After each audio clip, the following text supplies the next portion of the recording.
Uh, If you'll rise and join me in the Pledge of Allegiance. I pledge allegiance to the flag stands one nation under God, indivisible, with liberty and justice for all.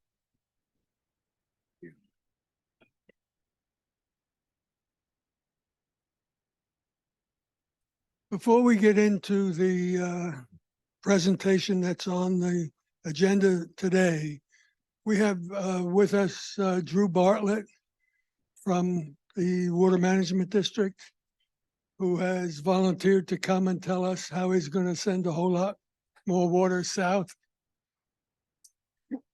So Drew has indicated he may have to leave early, which is why I wanted to get him up. Yeah. Would you introduce other people from the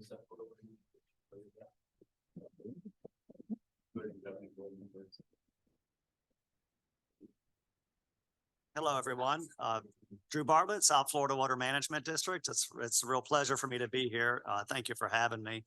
I was still preparing my remarks. So. Just send us out. Okay, gotcha. So I wanted to go ahead and introduce some other folks that are here with me. We have Lawrence Glenn, who's my chief scientist at the South Florida Water Management District. We have Sean Cooley, who's my communications and public affairs officer. And I have Cheryl Meads, our local South Florida Water Management District board member. And normally I introduce Jackie Thurlow-Lippish, but I'm so happy to see you, Jackie. It's been, yeah.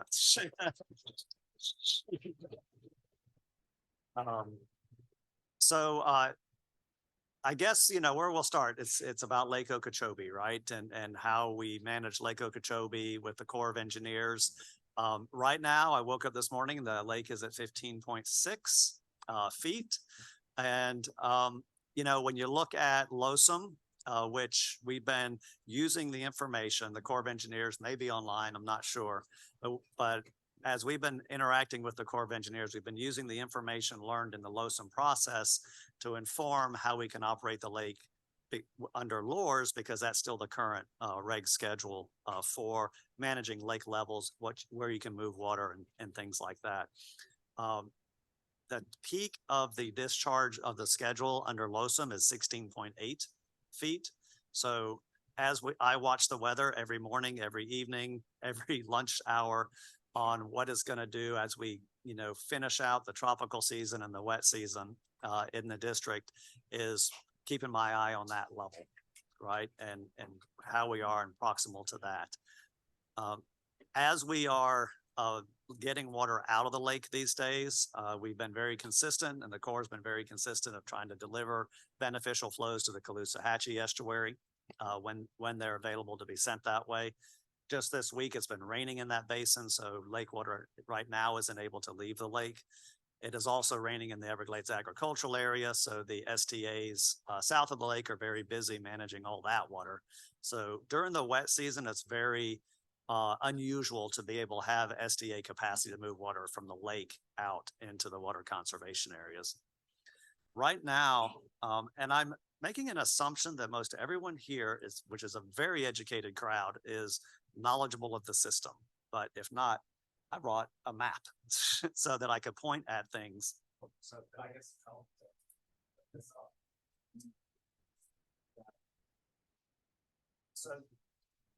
So right now, it's been raining south of the lake as well. So the water conservation areas, which take STA water into them, are higher than they need to be as well. They're what we call above schedule by about a foot in conservation area 3A. So there's not capacity to move water. Even if we had STA capacity, there's not capacity to move water into the conservation area because they have too much water in them as well. But that gets to how we get water out of the conservation areas. And so we have been working very, very hard to make sure that this doesn't get clogged up down here. So can y'all see this okay? Or are you already 100% familiar with this system? All right. Yes, so thank you. This is a water conservation area. So all this green right in here It was built for flood control back in the sixties. There's dikes around it to protect the communities over here. But to get the water from Lake Okeechobee through the stormwater treatment areas, well, these two really, and primarily, you need to get it from here through these for treatment and into here. But this needs to have capacity to move it in as well. So right now, that is high. And usually, in history, honestly, before this board, when it's raining down here, you can't even move it from here into the Everglades National Park, right? Because there's a community right here that would get a lot of water in it. And so they'd have to cut off water and stack it up even further in here. We have built a seepage wall down there, so that is not happening. So it's protecting that community, and we can continue to move water out of 3A. Then that's Water Conservation Area 3A. So that is, so the water is moving, and what we're doing is we're preparing for the dry season. Really, the wet season, usually the SDAs are busy with all their work through November. And then in December, you sort of get the water level down in the SDAs, and then they're prepared to take lake water. Last dry season was a challenge because the year before that wet season of 2022 had a lot of exacerbated conditions in the SDAs. It rained in June very hard, and the SDAs got flooded, and that's terrible for the plants. And then Ian came through and did the same thing. So last dry season, the crews and Lawrence's group and in the water management district were working very hard to try to recover those. So far this wet season, we haven't had that occur. So the STAs are in much better shape right now, hoping we don't get any hurricanes moving into the dry season. So if you would like more accounting of the STAs, I can bring Lawrence up here. That's why he's here, to talk about the STAs in particular. Or I can move into, what I'll do is I'll just move into some other things, and then we'll move into question and answer. There might be. Would that work? Okay. Write it down.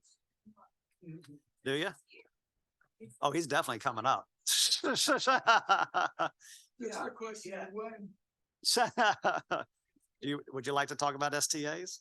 Well, I would just like to ask, you're talking about rain, and storms filling in, but we also talked about all the time how the STAs are being used by runoff for farms. Oh, yeah. And so that is still an issue, and we need to really get them to have their own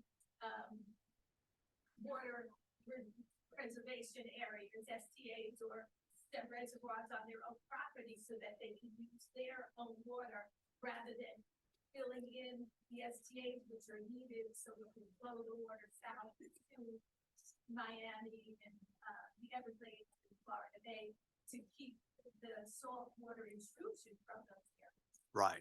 Yes. So yeah, I understand that that concept. And right now, as the system is designed right now, that is not happening. There's water retention on the farms to the extent that they retain it and then move it off so that their crops don't die. That's the kind of the model they're in. So you're right about that. And so as it's built right now, as the result of a lot of litigation, these STAs are to make sure the water's clean coming off of that area. I mean, that's kind of the model we're under right now.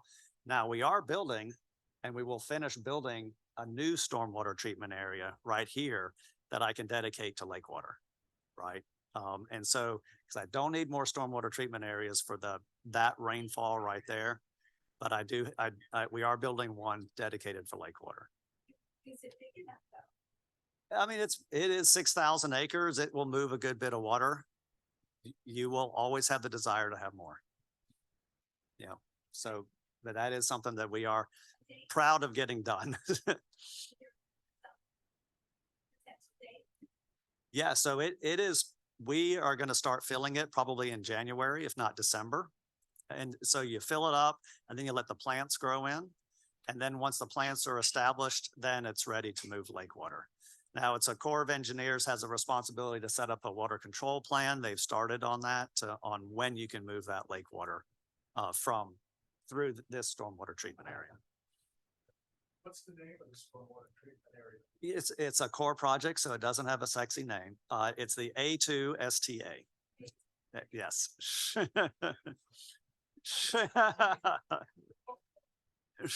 Right. So it's the A1 flow equalization bay, the A2 reservoir, and the A2 stormwater treatment area. Lawrence, you want to talk about stormwater treatment areas? Also introduce yourself and tell the folks how much you love your job.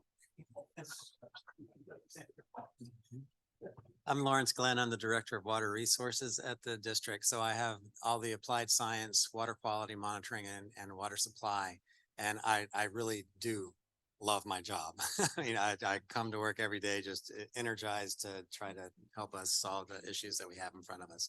But as Drew was saying, the Everglades STAs are there and their purpose is to take that agricultural runoff and get that phosphorus concentration down to a certain level before it goes into the Everglades, so that the Everglades they were becoming eutrophied, which means nutrient enriched, and we were seeing a shift in the vegetation down in there. And so it was changing the ecology of the Everglades. So that's the purpose of the STAs. And for the STAs, they take a lot of water during the summer. That's when all that runoff is coming, and that's when the vegetation is when water levels come up, the plants can get stressed. And when we go into the dry season, they need a recovery phase. So they've worked hard through the summer. They've worked during their growing phase. They're doing an excellent job of taking up phosphorus and also converting phosphorus down into the benthos, the ground itself. And that's how they work to take phosphorus out of the system. Now they need recovery time in order to be able to do that job again in the wet season. So the dry season is their time to have a little reprieve.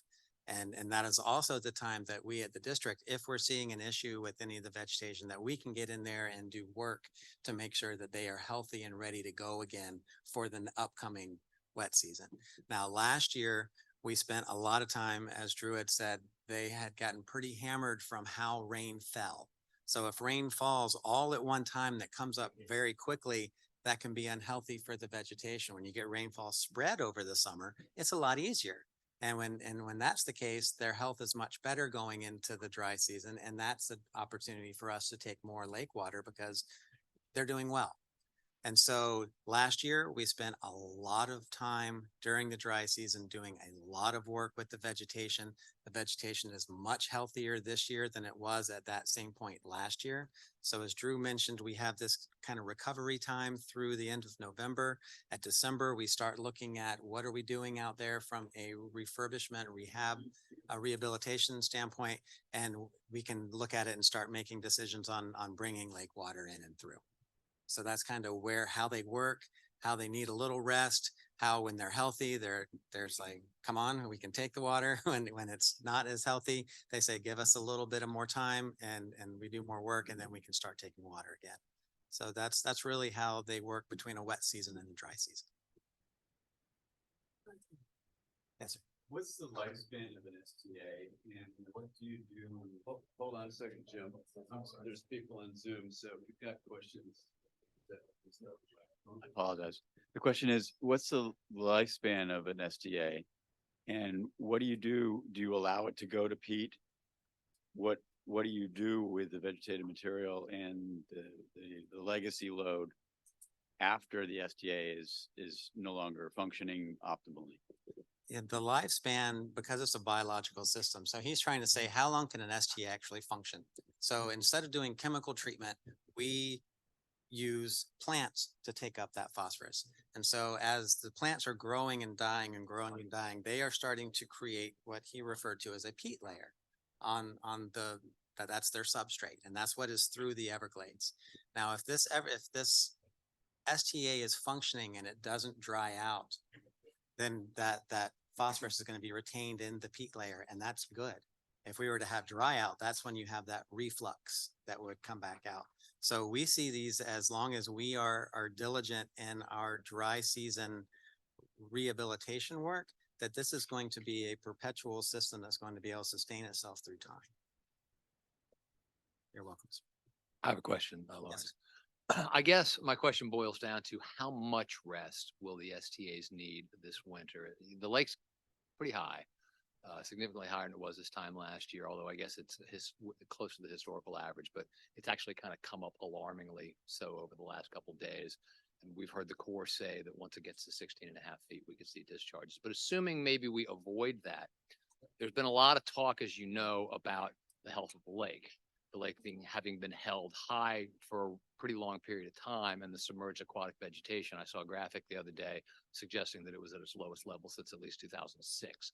So there's more and more criticism of the decision to keep the lake as high as we have, which suggests that once we get, and on top of all this, we're looking at not just an El Nino a winter, but I heard the term yesterday, the possibility of a strong El Nino winter, meaning lots of rain, which means the lake is not really going to see maybe the type of relief that you would like to see it have naturally, which leads to the question, okay, well, if the decision needs to be made to get water off the lake, where can the water go?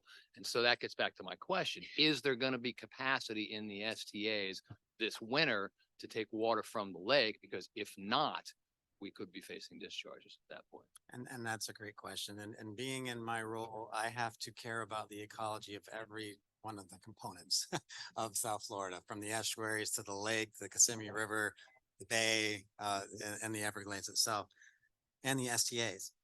So, where we are now in the lake, and as he was speaking to, when lake levels are high for a long period of time and you don't get low during the summer, that doesn't allow for regrowth of what he's calling SAV, which is submerged aquatic vegetation, the vegetation that grows actually underwater. So if you don't get low enough, you don't get light penetration to have photosynthesis happen so plants can grow. So if you don't get to, we like to be about 12.5 for a certain amount of months in order for really good germination and plant growth to occur. So the question is, are we at a high point that we're not going to get to a low point that's going to be beneficial? Because currently we've been high for several years and our SAV has really declined, and it is at one of the lowest levels it has been in about a decade or so. So that is a concern because that's habitat for fish. It cycles nutrients out of the water. And where we are currently in the STAs, we are in a much better place this year to bring water through after they've had that recovery than we were last year. So we meet very regularly to look at the conditions. What are we doing? Are we doing construction out there? Are we doing vegetation work? And we make decisions on a weekly basis on what can we do with lake water. And I think that we'll be much better poised this year to bring lake water through the STAs than we were last. That's with the assumption that it's a dry October. Yes, it is.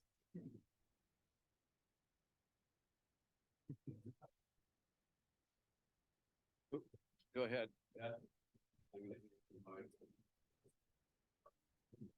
Thanks, Daryl, for the microphone so that the Zoom people can hear me. Like I was talked to before the meeting. I just have it's a rhetorical question, probably more than anything. We put a lot of care into the STAs. That's pretty noticeable from your comments. What's the total acreage for the STAs? About 67,000 acres. Okay, and why don't we have this care for Lake Okeechobee? Because that's 467,000 acres of potentially submerged aquatic vegetation. I just saw Paul great smile when you asked that question. Yeah, and Lake Okeechobee is a multi-use water body. I mean, it's there for holding water to provide flood protection for the region. And of course, it is a great ecological, wonder in itself. And so, we tried to, in conjunction with the Army Corps is operating the lake. And we make recommendations to the Army Corps for releases for what the estuaries can handle, and what can come down south. And we try to work in a way that is most beneficial to every piece of the pie through South Florida. And sometimes that is difficult. There are always trade-offs. And, with the new lake schedule, and where really it's SERP coming behind to create storage so that we can provide the water here, we can provide the water there, we can keep the water off the lake. So there is an end goal. And SERP is that end goal, to have enough storage around to where we can have water in the right place at the right time. And it's just not today because this is a long project. So we do the best we can with each resource. And we try to manage the best we can to have the best ecological benefit in each one. Sometimes it's difficult decisions are made. And then we have a relationship with the Corps where they have their own mission as well. So we try to inform them, or my team does, of the ecological consequences of actions that are going to be made. And those are taken into account as they regulate the lake. Paul Laura, representing Hippie. Changing a little bit from the south and going a little bit more over to Martin County. Would you be able to update us on the C-44 canal and some of the new plumbing that's being done with respect to canals being diverted into that area? Are you able to comment on that? Drew might be able to better than I.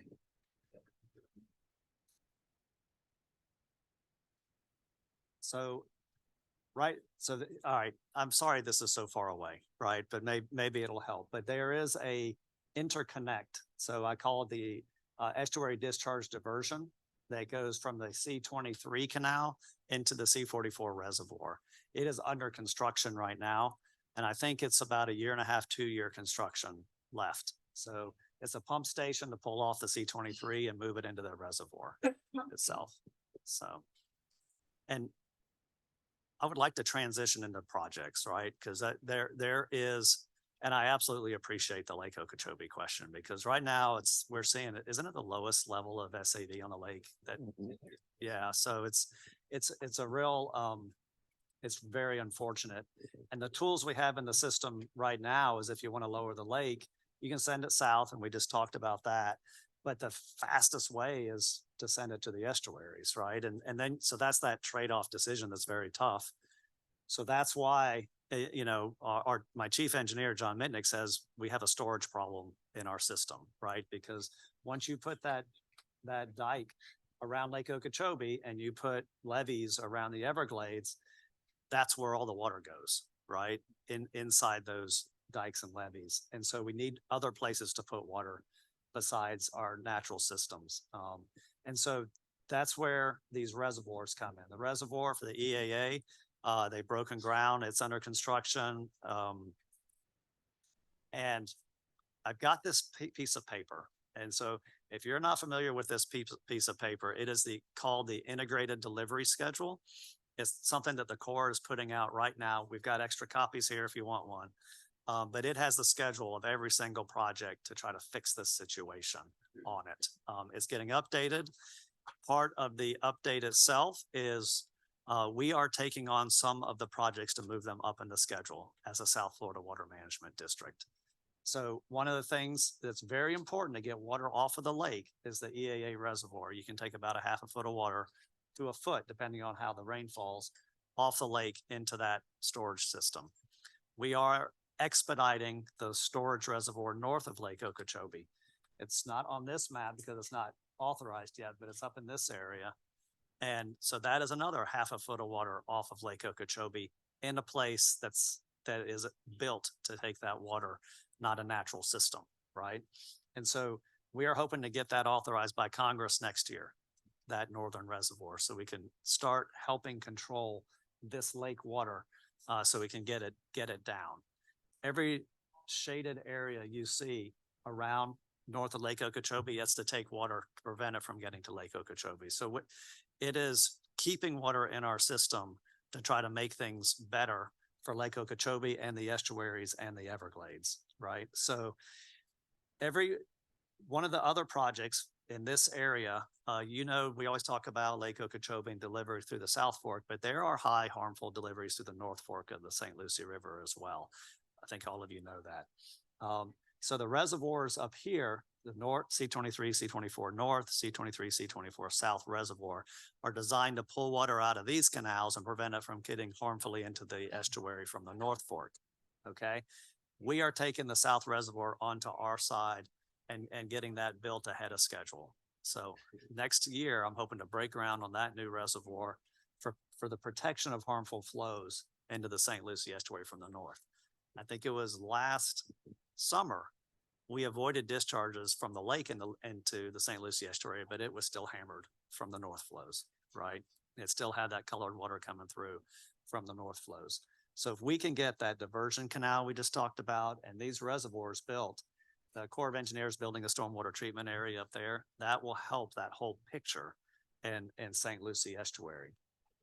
So at the South Florida Water Management District, we know that the future kind of depends on getting all this new infrastructure. And so we're not so dependent on the old infrastructure in place. And so that's why we want to finish that stormwater treatment area. We want to finish everything down here to move water out and they get started. I'm hoping within the next 2 years, we will either be constructing or have constructed all the reservoirs that are contemplated in the Comprehensive Everglades Restoration Plan, because we have a storage problem in the system. And so if we can get that, then we have better places to put water than the estuaries, Lake Okeechobee, when it doesn't want it. Sometimes the lake wants it, and the Everglades. So what I'd like to do is offer Cheryl an opportunity to come up and say, hey, is this your first Rivers Coalition meeting?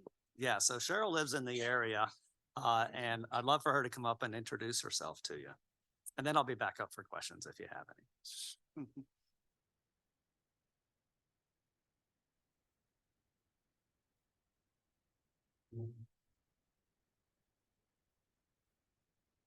I'm so glad to be here with you. I am actually a new resident. I've been here for about a year. A year ago, I think we moved up from the Keys and landed here. You know, who is luckier than me? And what an amazing community this is. So my husband and I are in Hope Sound. We have bought a place on Jensen Beach that we're working on. And then I have kind of a little bit of a secret. If you know me really well, you know this. My husband and I just bought a ranch right there. Can you believe that? You know, my husband and I are like Desi and Lucy. I come up with these really great ideas and I drag him along. But I came up with this idea that is, if I do it myself, if I have a ranch and I cry at meetings, if I have a ranch and I'm above the lake and I work it like we are supposed to do, then I will understand another stakeholder. I understand you, right? I understand. I was down in the Keys in 2016, 17, 18. I had the dead fish, right? I had the dead seagrass. I understand that. And I think I'll be a better governing board member having to go through these rules. When you ask that great question about, well, they should try to clean up their own water, I'm starting to discover that there are certain rules, certain things you have to go through, right? You can't just dig a hole on your land. You can if you need some water for cattle. But if it is your intent to hold water, to clean water, to move water back into the system, there's a process. And so the more I get to experience myself, I think the better I will be as a governing board member. And I'm excited about that. But the thing I'm most excited about is to be here with you, because you have done exactly what you needed to do to get the result that you have gotten. We're in a great situation now compared to where we were. And the most important thing to me is I want you to know that the district really cares about you. When you have a question, when you have a concern. So Drew, and I'm going to sit down now, but I want you to know that there was, I'm a scientist, a pharmaceutical scientist, and I once had to manage over 500 people. I thought I was really special, but Drew is a true leader. He's a scientist. He understands what he's doing, but he has those really important soft skills where he listens and he cares, and he will always give you his time. And like coming here today. And so you're in good hands for now. We're in a really good season. And with the high lake level, we're all watching. But what I've learned is that we have to get past this season and next season and the next season to look back and really have the data. I'm going to sit down with this one last story. I recently watched an old movie called Midway. And when you get a chance, I want you to go watch it again, right? It shows the real story of the Battle of Midway. And in the operation room, there are experts planning the strategy and moving and guessing what's going to happen. And they're, moving this ship over here. And have we made the right decision? And do we need to rethink it? And as I watched that movie, I thought about us. And when I say us, the core, the district, all of us together, the stakeholders, we're making our very best decisions as we move those ships around. And it's going to be the data that drives us to make better decisions and better decisions and better decisions. And what's most important is that we continue this great season of listening to one another, learning from one another, and trying to get along so that we will all have a better quality of life and the clean water that we need and deserve. Thank you for inviting me to be here, Gil.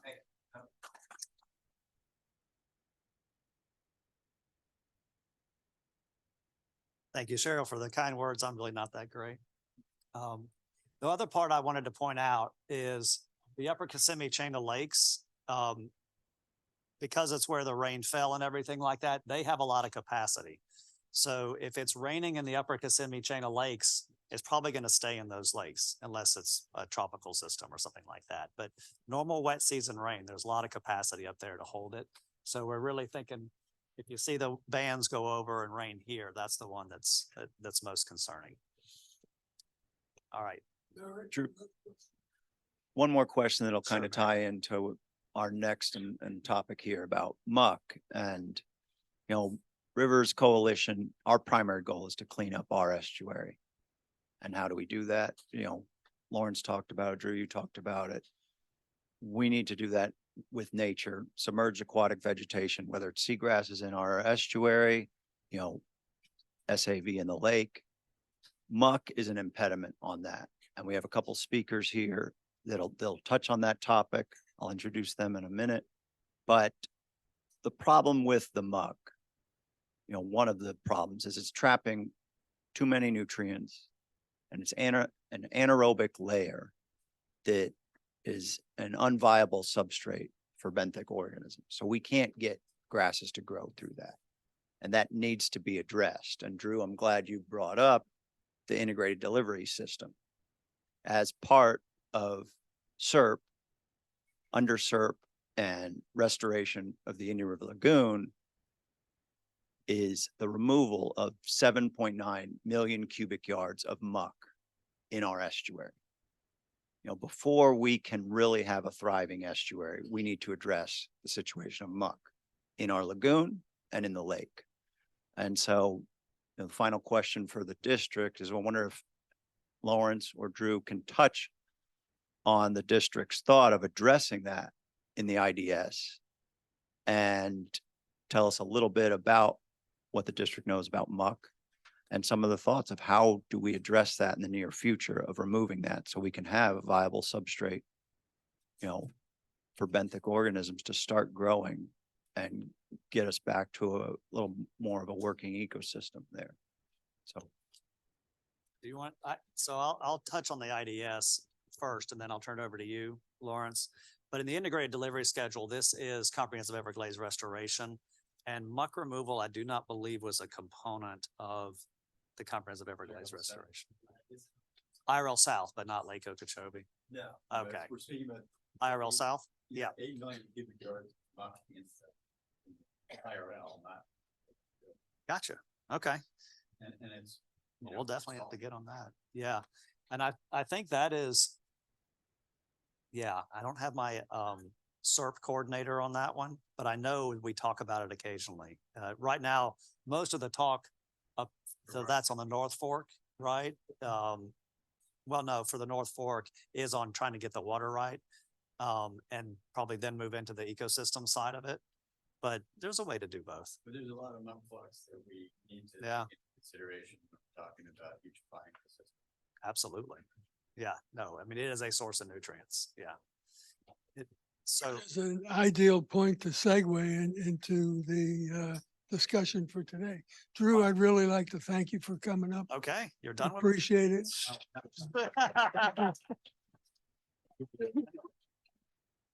And we hope we see you again next month.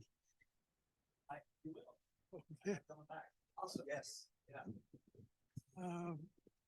Our favorite commissioner, ex-commissioner, has put together a presentation on Muck. So Merritt, you're on. Thank you, Charles. Yes, addressing the muck is really kind of the topic of this meeting, and that's why we need, to start looking at that in the future, whether it's part of IRL South or muck in the lake, it needs to be addressed. So we have a couple speakers, Joe Gilio and Len Lendahl are going to be touching on that topic and informing us on muck. And here's the official disclaimer for Rivers Coalition. We as a board don't endorse any one means of muck removal at this point. But we wanted to have this discussion. Clearly it's needed to get the district to start talking about it, to get us and our member organizations to start talking about it, and to get the Corps to start talking about it. How do we address this next phase? If we can ever successfully get enough storage to make up for all the land that we keep dry, for the EAA. So I'll have Dr. Joe Gilio come up and talk about, muck, the difference between muck and mud, and what we need to do about it. And then we'll have Len come up after. Is this on? Okay. I just made a recommendation to Lawrence, and the recommendation was this. Rather than have the STA and then let the water go out of the STA, reverse it and put the STA first and then the reservoir second. Because the STA will remove a lot of the muck as peat. The water will be somewhat clean, and therefore that much clearer water into the reservoir lake would allow the STAs to grow all around the bottom, which is what I have done most of my career, and you would get a much better improvement of the water coming out of the STA lake reservoir south. Much more water would go south, and you would have a much greater capacity in that second reservoir lake for the muck to build up, so we wouldn't have to require as much maintenance. Just an idea. Lake Okeechobee. I left some information out in the back on what we're doing. We just formed this recently, and the whole idea is to restore Lake Okeechobee. Next slide, please. It's not working. Next slide, please. Yeah, okay. Lake Okeechobee gets no respect. You've heard that before, for those of you who are old enough to remember. Natural Everglades system on the left. Today's system, canals, dikes, etc. Lake Okeechobee's surface area reduced, water volume is reduced. It was changed from a lake to a reservoir. The Kissimmee River was channelized. It has now been restored for 42% of its total area, but it lost about 20,000 acres of wetlands, which are the kidneys going into Lake Okeechobee. Natural flows have been reversed into canals and less water quality treatment, and that's why Lake Okeechobee is in a very bad situation today. Lake Okeechobee's, has changed from an adolescent condition for about 4 or 5,000 years into an old age condition. As we get older, we get a little heavier. Lake Okeechobee is heavy with muck on the bottom. Next slide. Okay, what are the results of the aging, rapid aging of Lake Okeechobee in the last 70, 80 years is the production of the blue-green algae, the Microcystis aeruginosa, toxic to human beings and animals. On the right, I put that little line around. That is the open water, which was analyzed by us. And let's see if this slide works. Okay, this is the results that we did for 1972 on the left to 2020 on the right. A lot of noise. And you can see with the orange arrows on the bottom that there was an awful lot of hurricanes that just caused a lot of noise. But there's still, this is about 3,000 different individual measurements added together. And what you do see is that there is a definite and very accurate P equals 0.05 means it's 95% sure is correct. It's not perfect. Science is never perfect. Science is never settled as compared to what you might hear. It's never settled. And here, what it means is that it gains 2 micrograms per liter per year. That's the red. 2 micrograms is 2 part per billion per liter. It's a quart per year. That's nothing. Or is it? Because when you look at a metric ton, 100 metric tons, that's a northern male blue whale, the largest animal in the world ever. However, when you look at it as a blue whale equivalent in yellow, that means that I'm taking the phosphorus, which is not found as P in nature, is found as PO4. So when you convert it to PO4, that's 3 times greater.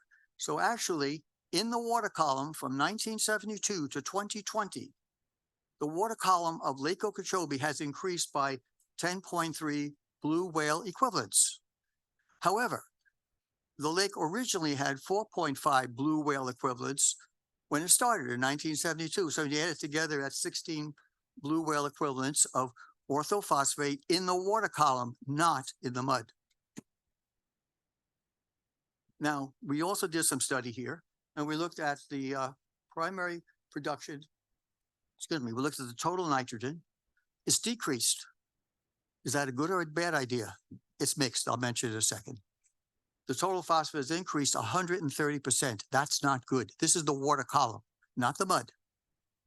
Water clarity. Now, this is what was talked about before. The Secchi is a Giuseppe Secchi, made a disc, black and white, half and half. You put it down in the middle of the day, and when you cannot see the disc, you raise it up. That's the Secchi disc height. 3 times that is the amount of the depth at which a plant can live. Lake Okeechobee in 1972 had a Secchi of approximately 2 feet, which meant that the plants could live 6 feet down. That was the SAVs that was referred to, where they could actually thrive. Today, it's 1 or less than 1 foot, which is, as Drew had mentioned, and that's why it's the least amount of SAVs. But by the way, the SAVs are like the glomeruli of the human kidney. They clean the water. And one of our people here is a nephrologist, so he understood that very well. Then you also had the phytoplankton decrease. That is bad because the phytoplankton is the basis of the food web of Lake Okeechobee for the bass, the brim, the ducks, and the geese, etc. And then we had that TNP, and that is it's a decrease. That's a bad idea, not a good idea. Now, because when you look at the total nitrogen to total phosphorus on the top from a 48-year period, you can clearly see the value went down. What does that mean? That means that as you go to the right side, that is favorable. I don't know why. Favorable for blue-green algae over more healthy phytoplankton. So the left side is more healthy. The right side is more unhealthy. I lost it. Okay, this is what the result has been. You guys all know this, ladies, we've suffered through this.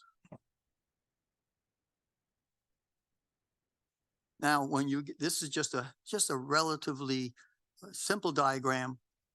It is simple. Water coming in from the top left, water going out to the lower left, water going out to the lake to St. Lucie River, and a little bit of water going south. When you get the hazardous algae blooms forms in the lake because of the bad condition of the lake, and therefore we have this problem. Can hazardous algae blooms be controlled? Probably. How? Very important question. By removing the high concentrations of phosphorus from the lake muds. Muds are low in organic carbon.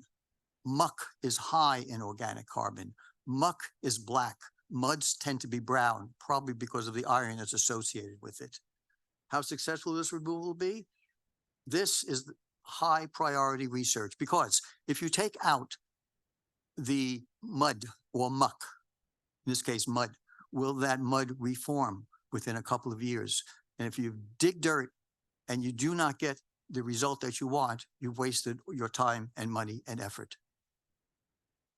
This is the lake before it became old. This is the young lake. Just look, the numbers that are important are 105 metric tons. That's basically one blue whale equivalent. Comes into the water, the diagram. Most of it, 62 metric tons, that's less than a blue whale, goes into the mud every year, and a large amount goes to the right, goes out. That pre-impact, post-impact, the numbers go up on the left, in the middle, on the bottom, and out. What do they mean? They mean this. I converted this back to the blue whale equivalent so you feel better. You can divide by 3 and you'd end up with total phosphorus. But the point is that the pre-impact is 3. The post-impact is 15 of the water inflow. The water column has gone up 3-fold. The top sediment mud, we don't know the top sediment mud, because you know why? We haven't been able to analyze what's called the thixotropic mud. This is a molasses-like substance that's about 4 inches thick that fluctuates and flows. It's like oil that flows just above the hard sediment. We haven't analyzed, at least to my best knowledge, it has not been analyzed. So that's why it's a question mark. And then you look at the deeper muck, which stays most of the time, except for extreme hurricanes, you end up with increase. Look, the point on the bottom is look at the change. The change over the last 70 years is 5 times greater in every instance. That to me is significant. That means that, quite honestly, with all the billions that we've spent, the lake has not improved at all. And it's hard to see, but it's a brownish color there. I'm sorry, with the lights on, but believe me, it's brownish if you look at it on eyes on Lake O. This means that the muck is the major source of the nutrient pollutions of harmful algae blooms. There's only one remedy, and that is to demud the muck. I'd like to say demuck the mud, but that would be scientifically incorrect. So now I have to call it demud the lake. Here is a recent survey showing on the left side is showing there's 4 different substrates to the Lake Okeechobee. The mud on the left is in blue. The peat, that's the hard stuff like peat moss, that is in the green. The rock is in orange, and the sand, surprisingly, is in red. They haven't changed much. And then you go to the right side, that is the total phosphorus. And you'll notice going from left in 1975 down to 1998, the total phosphorus in the mud has increased substantially. So nature is doing a job for us. It's concentrating the mud in a half of the lake, and it's also increasing its concentration. This is an SAV. This is the kidney that may have been in the lake.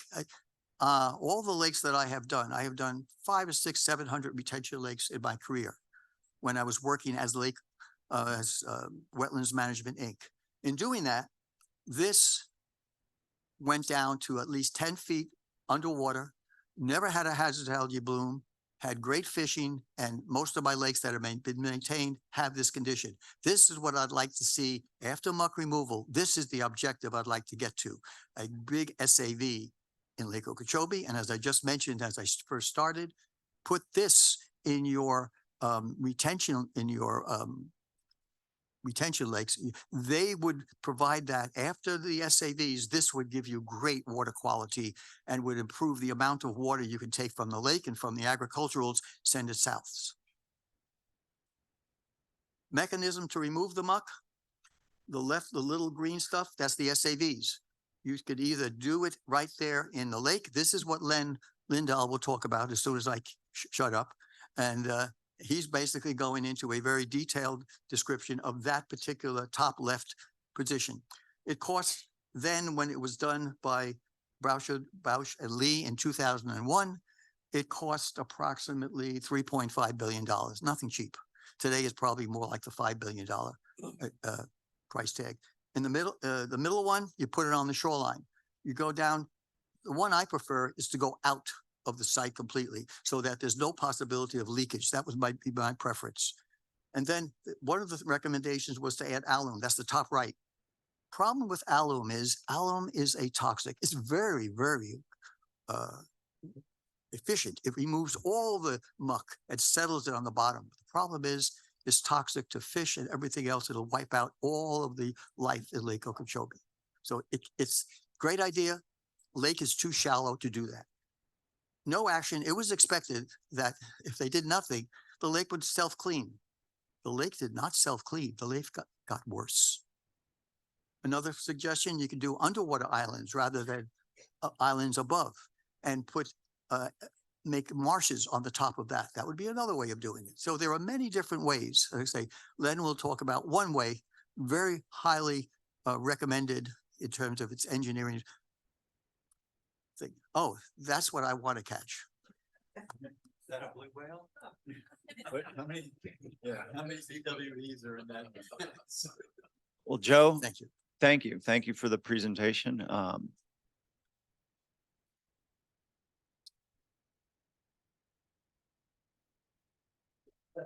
We'll have questions after Len gives his presentation, and each person asking a question can address them to either Joe or Len. So Len, if you want to come on up, please give a quick introduction of yourself. Hi, good morning. My name is Leonard Lindahl. I'm a professional engineer with McVicker Consulting here in West Palm Beach. I'm going to follow up with regards to the discussion of how you can remove nutrients from Lake Okeechobee. I'm going to talk about a project called the Diatom Lagoon Project.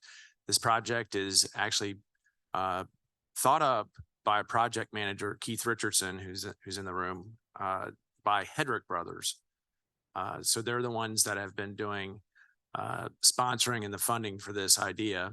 Hedrick Brothers is a vertical construction contractor.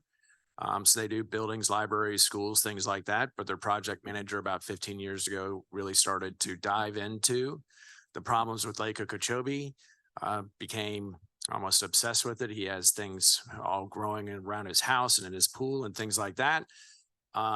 So here we are today with this idea that is, as Joe said, is one idea of several, but we think that it's a good idea. So what we're going to be talking about. Next, please. What we're going to be talking about, Florida Gulf Coast University, Dr. Mismer has stated that until a viable method is implemented to remove the fluid mud containing legacy phosphorus and nitrogen from the lake, the algal blooms will continue to occur. So this is exactly what Joe is talking about. We need to find a way to remove it. And what I'm going to describe, we're going to play a video next, and what I'm going to describe is a very, very big concept. So to put this into context, this isn't the EAA reservoir. It's not the C44 reservoir. This is more like Kissimmee River restoration or larger. It takes a long time to make the lake dirty. It's going to take a long time to clean the lake. So please put this in perspective. This is not something that just will appear. I'm going to illustrate the large scale project, but what we're going after is a pilot project of this. So it's much, much smaller. This project is you know, very, very expensive. We don't even want to put numbers out. But it's a large scale, big idea. So from a high level standpoint, before we start the video, what is done is you go into the middle of the lake, the area that Joe is describing, where there's high levels of legacy nutrients. You create a circular trench that is 9,000 feet wide from outside to outside, and it's only 900 feet wide, but the dimensions from outside perimeter to outside perimeter is 9,000 feet. So it's almost 2 miles wide from outside to outside, but the trench is only 900 feet. That trench goes down 17 feet below the existing lake bottom. That creates a new low point. So all of the flock and the fluid mud, as well as the light muck, floats into that area. You then pump it out of that area into, and you use that borrow material to create essentially a levee inside the lake. And you create a lake that is 1 mile wide. So you pump that material into this lake, and then it flows back through some rings that will be described in the video, and it cleans the water as it flows back through and gets discharged back in the lake. A couple key things. They talk about the light cycle. All these pumps are operated by solar. We have been working with Florida Power and Light in preparation to try to do a pilot project so that all of this can be operated with solar. So they talk about the light cycle. That means that it's light out, so the pumps are running. The dark cycles when the pumps wouldn't be running. With that, I think we should probably start the video. So while we work on some of this technical stuff, Maybe we can ask some questions. Jim made a really good point, though. What we can learn from muck removal on the lake, our issue in the lagoon, which is why we want to talk about it, is even more compounded because there's salt in the muck that we have to deal with. So that's why it's important for us to hear different theories of how you can remove it. This is not, as I'm sure most of you in this room have dealt with or touched this muck or ooze. It's not something that can easily be removed. You go down and start trying to pump it out, and you've increased the turbidity all around that area, further harming the already existing benthic organisms. You know, you pump out this saltwater ooze, how do you separate it from the water? Where do you put that on land? So this is a complicated problem. The more we all know about it, the better we all are. And dealing with it in the lake will help us as Rivers Coalition board members for our common goal of a cleaner estuary. The cleaner the lake water is, hopefully more water can be sent south, because our main goal is zero regulatory discharges into our estuary.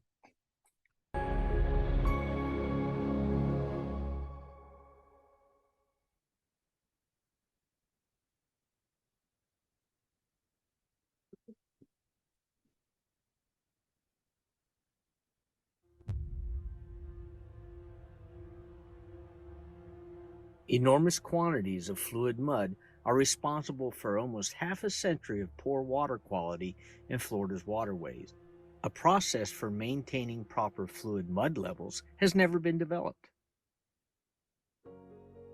The Diatom Lagoon project provides the solution to Florida's dilemma by continually capturing the fluid mud in Lake Okeechobee and sequestering it permanently. These lagoons drain down the fluid mud and store it in a way that benefits the lake, providing for a healthier ecosystem.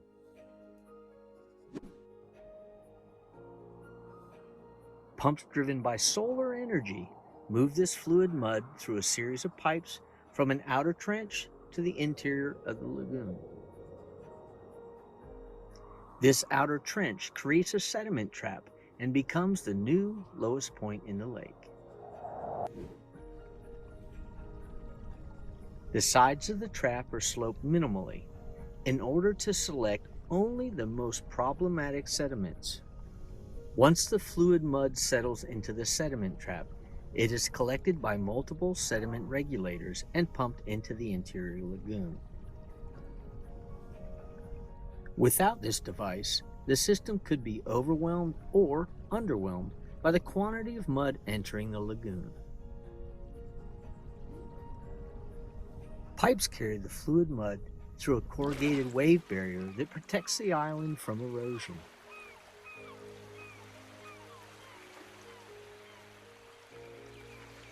Sunlight presents an opportunity for all pumping to take place during what we will call the light cycle.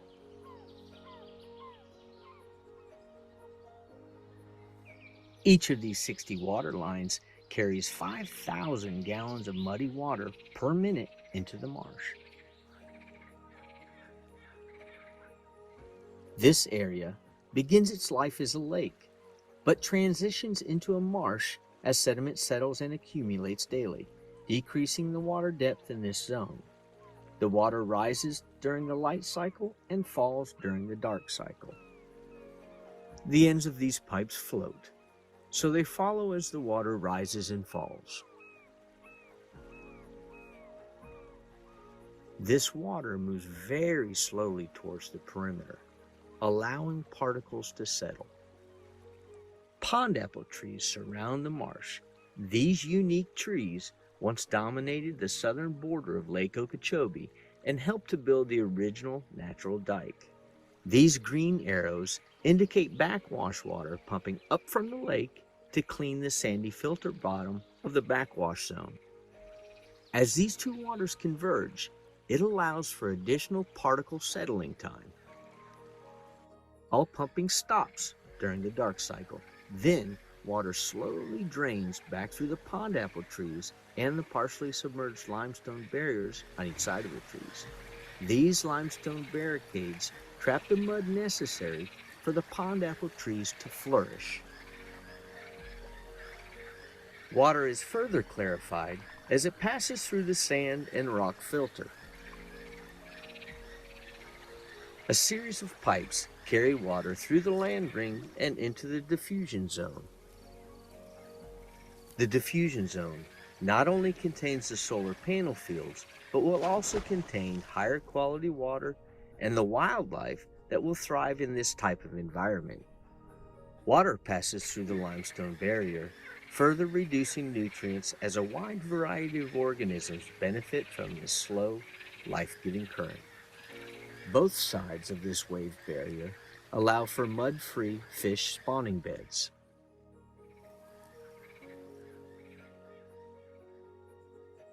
With miles of new coastline teeming with fish and birds, nutrients can once again be defined as that which sustains life in the lake.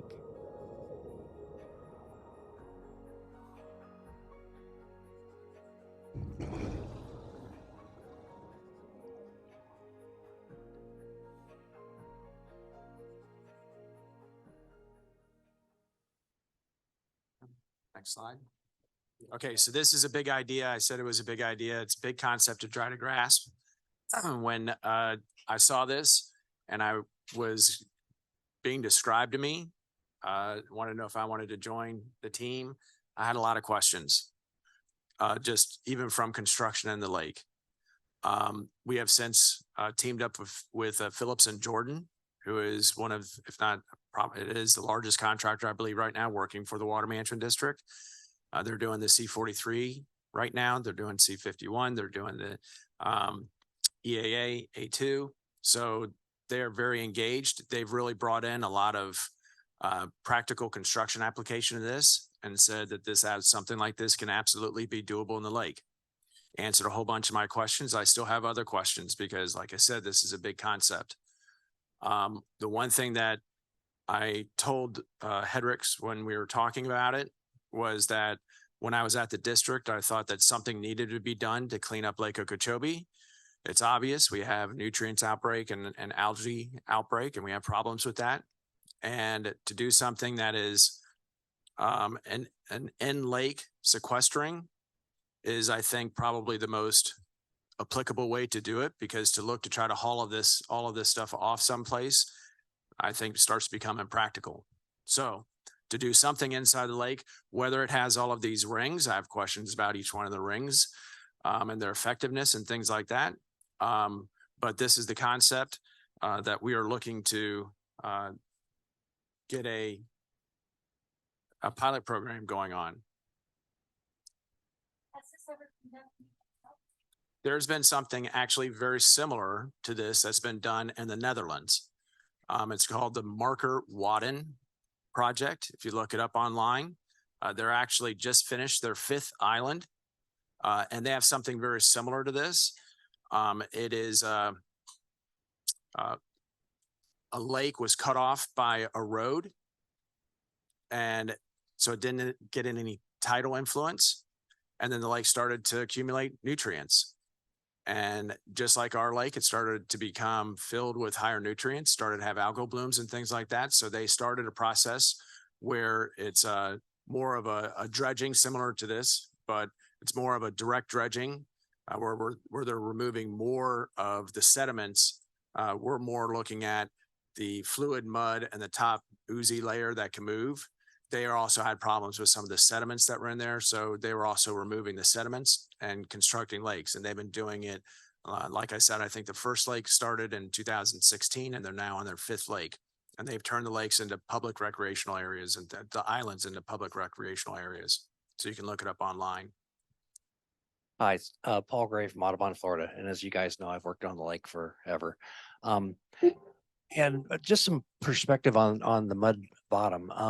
The historical accounts from the 1800s always talked about the lake being sand bottomed, and there just wasn't much about mud being out there. And for a 6,000-year-old lake not to have mud on the bottom, we all know that watersheds erode and they wash sand and particles into receiving bodies. But when the 1928 hurricane hit, the lake was all stirred up, of course, because of the 100-mile-an-hour winds, and it blew a storm surge out of the lake that went 3 or 4 miles into the Everglades, or maybe even more. And we think historically that when storms would come, they'd stir the mud up, they'd cause a storm surge, and then when that water washed back into the lake, it would be partially filtered, and that probably kept that relatively mud-free bottom. Then we built the dike around the lake, and now we don't have storm surges leaving the lake. And we also plowed the entire Kissimmee Valley. And you know how when you go see construction, they put out silt fence, silts and clays are let loose when you disturb the soil. So we increased the erosion coming out of the watershed.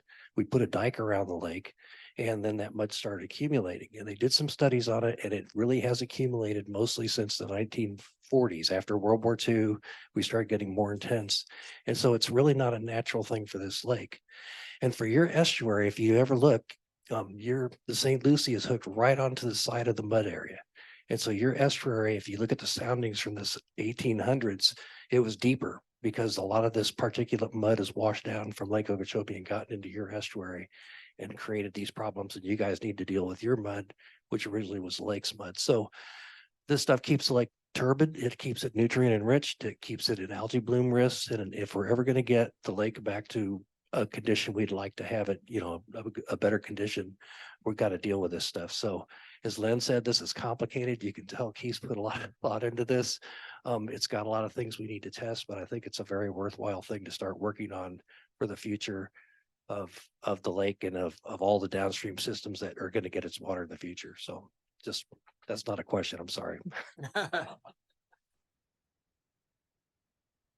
you, Paul. Yeah, so the question is, when do you get stuff? So, yeah. I've got a question. Back not too long ago, I played around with this muck with Florida Oceanographic. And a different problem is the muck that we have in our estuary. How did it get there?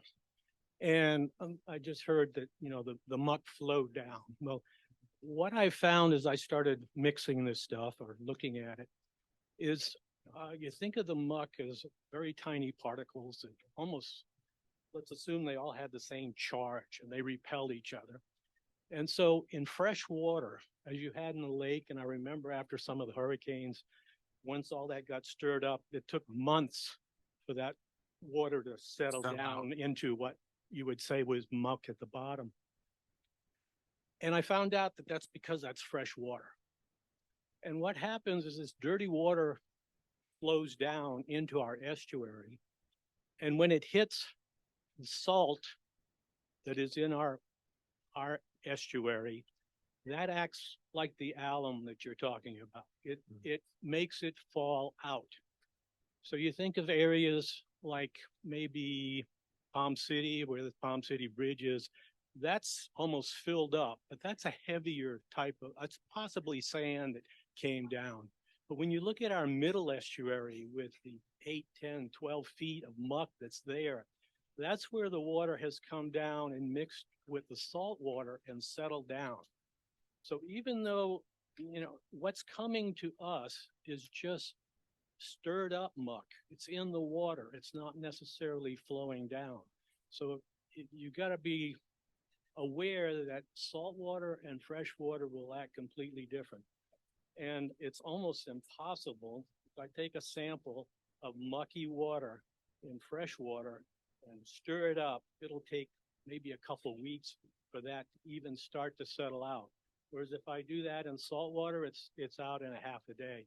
So it's going to be a really challenging problem for the lake for one, but it's almost impossible. Well, actually it might be easier for us because it tends to settle out much quicker here, but it's not a big open area. It's all over in every little crevice and creek. So just my observations on the kind of problem you've got there. Yeah, well, the pilot that we're looking at is essentially 1/60th of this. I don't know, is our presentation not? Yeah, unfortunately, it happened this morning. The city steward doesn't want us to use our USB. It won't Come back up? Okay, I'm sorry. okay, that's okay. So the pilot that we're looking at is essentially 1/60th. So it's using one intake pump. And instead of doing essentially 1/60th of a pie shape, we made it so it looks kind of like a snail, because you can take better use of a travel time and things like that and not spend as much money with construction. So essentially you're going to have a pilot where you're going to create 1/60th of the perimeter rim, 1/60th of the trench, but then you're not going to have this long pie shape that goes in as 1/60th of the whole circle. Instead, once you get inside, it's going to wrap around and look like a snail, so that you can have the same travel time that you otherwise would have, but you're not going to spend as much money in sheet pile and things like that. But that will be done actually in the lake, so that we can look at how the settlement and things of that occur within the lake. Actually, the fresh water within the lake. For Dr. Gillo, you had a slide that had 3 proposed solutions. Do you like one of those solutions better than the others? The one that I prefer at this point in time is to take that mud out of the entire drainage basin going into the Everglades south of the lake. That would be my preference. Now, to say that the Diatom project is not worth it, let me go step back and say the Diatom project as a test should absolutely be done, because what may not have been shown is that the not maybe realized in the movie is that would make about 30,000 acres of additional marsh within the lake. And the other thing that it might do, based upon the position of those islands, could be a reduction in the fetch. Now, the fetch simply means as the wind blows, the waves that are generated in this very shallow lake, it's only about 10 feet average depth, stirs up all that mud. And remember now, that mud, there's 3 kinds of mud there. There is the top 4 inches of mud, which is like oil. Stays underwater, but it flows. And every time the wind blows, it messes it up. And that's what was said. There's another layer that's below there that probably only gets disturbed. I don't know how thick it is. Probably gets disturbed, maybe hurricane type of things. And then there's a more consolidated mud that may be muck at that point. I do not know. All I know is that this project, I think, should definitely receive some test. I don't know the full answer. Nobody knows the full answer. However, let me look at one thing that I saw in the movie that disturbed me. It doesn't mean it can't be solved. It doesn't mean it's right. But those little orange arrows that you saw coming from the lake going toward the suction areas. That would mean, in my opinion, that you're constantly getting a thixotropic molasses type going into the stuff where it's going to be sucked out. Well, that's going to make it difficult for a submerging aquatic vegetation, the grasses, to grow at that depth because they're constantly going to be covered with this stuff. There may be a way around that. I don't know. All I do know is that I think that all three or four different options, the underwater islands that I showed, the diatom project, which is in the middle of the lake, excuse me, I don't like to go onto the shoreline because I'm afraid that rain would come and wash this stuff out. But I'd like to take it off because why not try to take that mud, which is inorganic calcium phosphate, and see it can be used for other purposes, roadways, cement, etc. Excuse me? Calcium carbonate, calcium. It's mostly calcium carbonate, but it has a lot of calcium phosphate because that's why the concentration is much higher than it is. Joe, So we have. I'd say they all should try. We got a slideshow back up, so. We have Len's slideshow up. We Oh, can that- maybe give him one minute to answer and then we'll transition into some of the government agency reports if we have Okay, some. I'll wrap it up. We've been on this for a little bit. So this just shows a cross section of some of the rings. The land ring I, which is going to be constructed, proposed at elevation 30. So this is a substantial feature. It's to protect the lagoon from the inside. We can go to the next slide, please. Florida Gulf Coast reviewed all of this, reviewed everything, every aspect of it, the pumping, settling, the treatment, all of the different layers that they had with regards to the rings of treatment, the backwash zone. They did a whole summary and they said that, will it permanently remove and sequester the fluid mud? Yes. And will it enhance lake environment? Yes. So that's what their team of people summarized it. We have documents that you can go online and review what they wrote. Next, please. This is something that Joe already talked about. It just shows where the high fluid mud and muck is located in the lake. Next slide, please. And then this is what I was talking about with regards to our pilot project. You can see that in the top right, in the dark green, you have the trench area, the sediment trap that then pumps up, and then you can see all of the different layers. Again, this is 1/60th of the circle that goes around. So that perimeter would be what you would add on to complete a full project. But you wouldn't want to do just an entire pie because it would be so long, take in length and take so much to construct it. So we actually made it wrap around so that the travel time and everything would meet what the real project is, but it would cost a lot less to do. So this is something that we're seeking funding for with regards to legislature. Again, you know, I think everybody would leave and have questions, but I believe that an in-lake sequestering is the most feasible way to eliminate the nutrients that are in the lake. We all want to have a healthy lake. Certainly when I was at the district, I was hoping that we could eliminate all of the algal blooms and have a healthy lake. So you have to get started with something. By doing a pilot, you can test every single ring that's in here, see the efficiency of it, and see how you can change it. Maybe you remove them, maybe you add something with the new technology, but you have to get going on it. That's actually how the STA started, is with the Everglades Nutrient Removal Project. It was STA 1 West.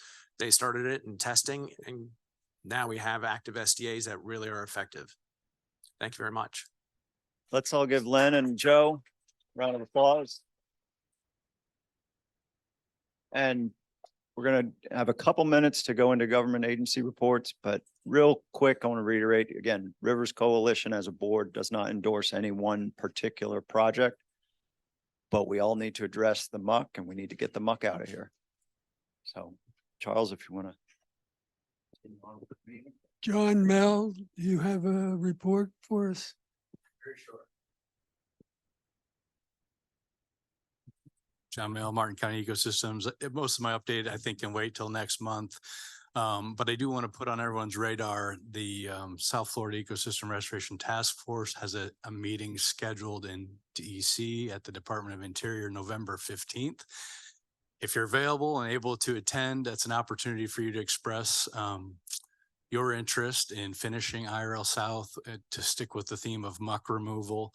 The project that Mayor Matheson brought up earlier that involves muck removal within the estuary, that was authorized in WRDA 2007 in the original IRL South. It was reauthorized at a new authorized spending limit last year in WRDA 22. And today, the Jacksonville district is working on the draft of the project partnership agreement that would eventually lay out the roles that the district and the Corps would each take in that project. The task force meeting is an opportunity for the public to provide comment to agency leaders. Delegates of the Everglades Caucus are listening to that on the importance of finishing IRL South with that restoration activity. That's all I have. Is Ben here? I don't, no, okay. Ready from the city?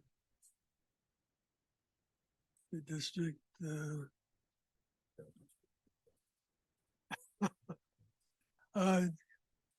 Paul, did you want to,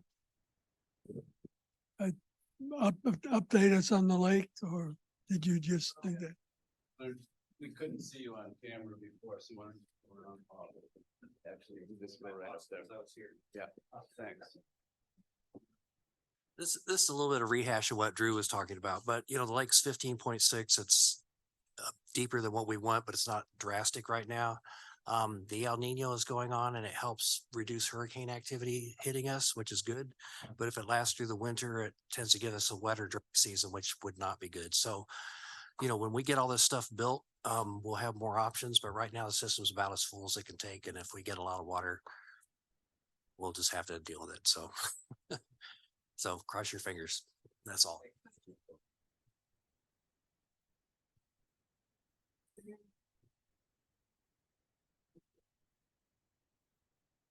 Briefly?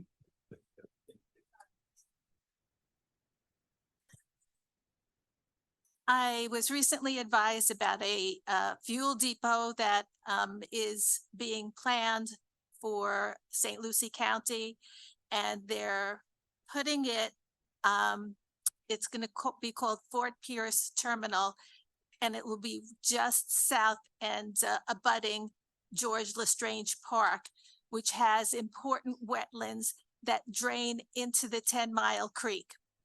And what that does is run into the Indian River Lagoon and St. Lucie River. This fuel depot is going to have numerous tankers and trains coming in to be filled up for wholesale use.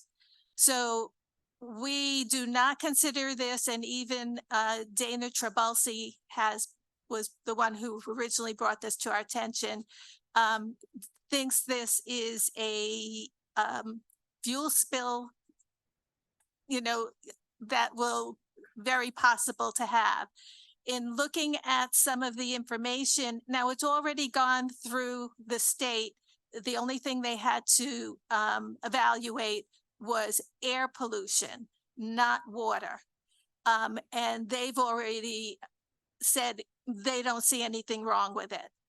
But it has been put into pre-planning, and I just spoke to one of the planning managers, and he said we should go ahead and send their department as well as commissioners any suggestions of why we feel it should be put someplace else.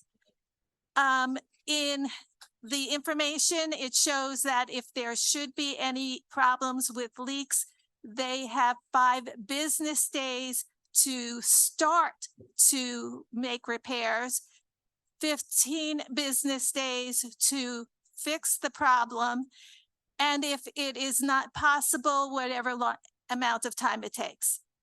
This is not good for any of us. And even though this is planned for St. Lucie County, remember the lagoon goes through 5 different counties. It affects all of us.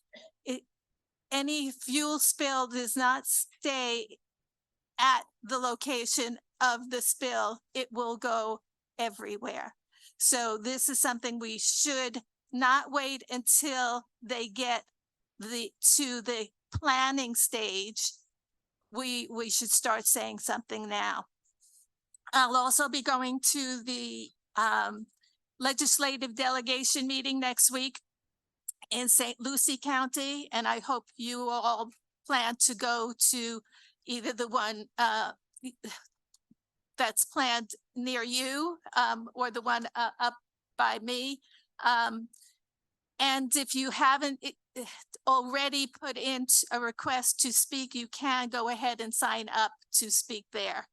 And I'm going to be asking them to fund wastewater to energy treatment plants, pilot programs, and even St. Lucie County is looking into putting one in the Treasure Coast, which would not just be used for us, but for all of us. We would hope that, you know, instead of sending our biosolids and other treatable items to Central Florida or North Florida, which then runs off the farms and comes back to us through the lake. This is a way of getting rid of it and preventing that from even going on the farms. So that it would be a win-win, even though it is very costly, very expensive for the equipment and install. The energy runs the plant. So in the long run, we save a lot of money. So I hope this is something that you can support. Next Thursday, the St. Lucie Audubon is having their first meeting over on St. James, that's 25th Street. I'm going to be the first speaker, and I hope that you'll come. I'll be talking about native plants for butterflies and birds. A win-win for people who just say, what do I care? But it's basically a conservation talk about not using fertilizers, not using pesticides, not using herbicides. So we are helping all of our waterways. We won't have the runoff. So I hope you'll support me. Thank you. Thank you, Diane. Jackie, do I understand that you're going to be speaking at Morningside? Yes. Would you like to get up and invite folks to come?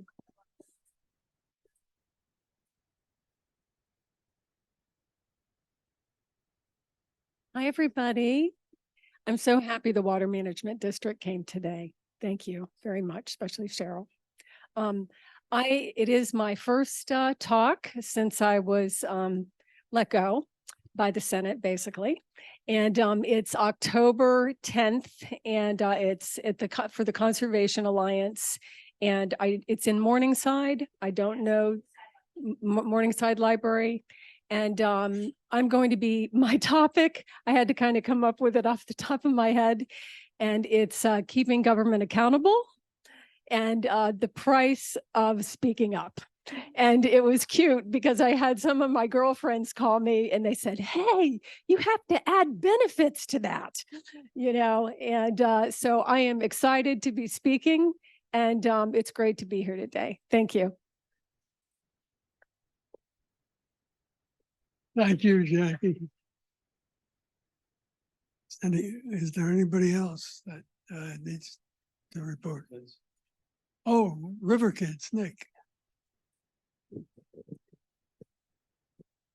Hi, everybody. Nick Mader, River Kids the last 12 years, although the baton is being handed off to Kelly Doré and Casey Niffen, who will be up here in a second. But I just wanted to say that 10 years ago, almost 10 years ago, River Kids had a huge event at Harbor Bay Plaza called Get the Muck Out. We had t-shirts, we had stickers, we had signs, we had muck reports from Jim Moyer's son, Colton Moyer, who was a little river kid at the time. He did a whole big report, gave it to everybody. And now Colton has graduated college and is getting married. Anyway, it was a long time ago and River Kids were kind of ahead of their time, and we were fighting this a long time ago. So I think it's time we do something, and hopefully, you know, the River Kids to come, they're really kick butt. So we're gonna do a lot of great things. Tell the people here what Kevin Powers did. Oh, Kevin Powers got out. We had a DJ and we had everybody was out dancing and line dancing in big hazmat suits, and Kevin got out there and was line dancing with all the kids. And yeah, it was really great. I also wanted to say, I also do research on the Indian River Lagoon with the bottlenose dolphins in the southern Indian River Lagoon. And I'm really proud to announce that one of the scientists that works with me, Elizabeth Howells from Harbor Branch originally, she has identified 4 fourth generation calves. And we have a lot of new babies out there. And we have one of our regular dolphins, Cata, C-A-T-A. She just had her 5th baby, and we just saw her 2 weeks ago. So let's do it all for the dolphins. They live in that disgusting water, and we need to remember them too. Thank you. And here's Kelly DeRay and Casey Niffin to come up and talk about what they've done.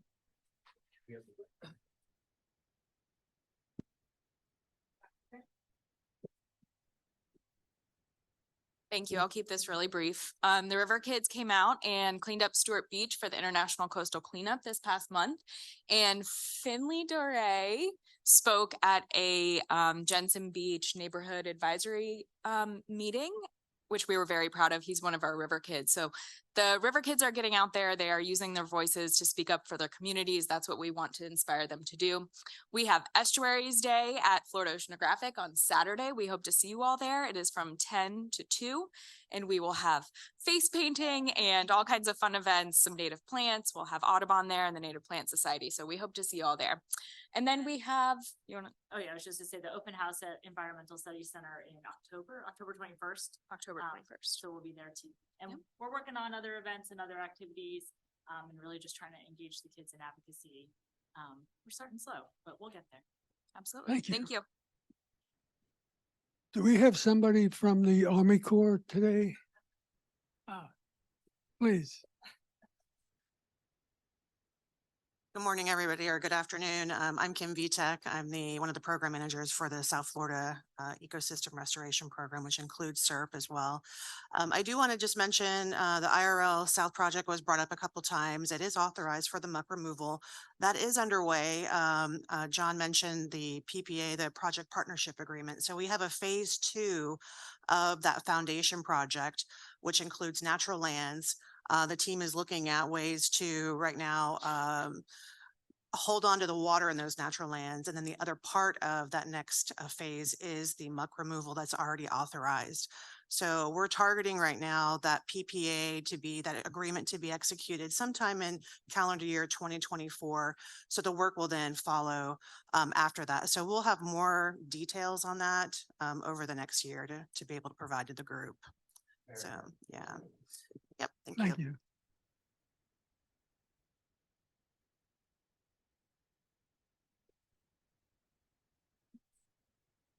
No, do you, Jim? Yeah, I can quickly do a Riverkeeper report.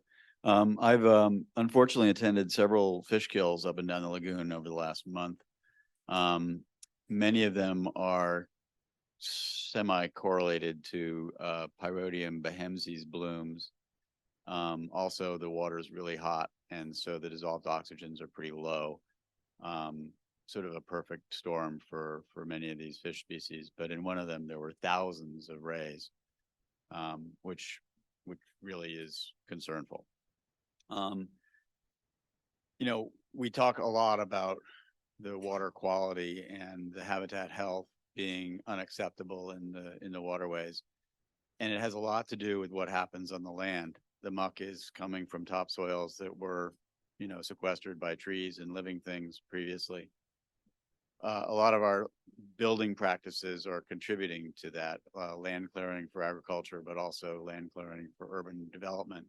And low impact design is one way to handle some of those stormwater effects that come into the lagoon.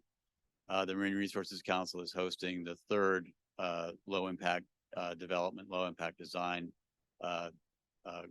career symposium. It's going to be up in Rockledge on the 19th and the 20th. So I urge you, if you're interested in how development is affecting what's going on with stormwater treatment, they're connected. We are the middle of that connection. We're the nexus of that, and we need to be aware that our part is an important part of this system and the effects that are happening to the ecosystems. Are there other? Todd Weissing for the Speaker Bureau. This, Florida graphic.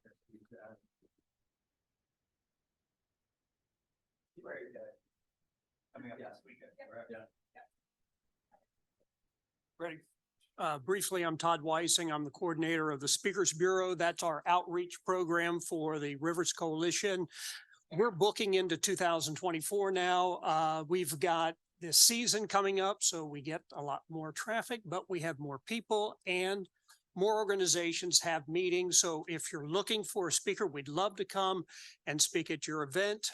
See me after the meeting or go to our website and click request a speaker. That's all I got. Thank you. Does anybody have anything else? Announcements?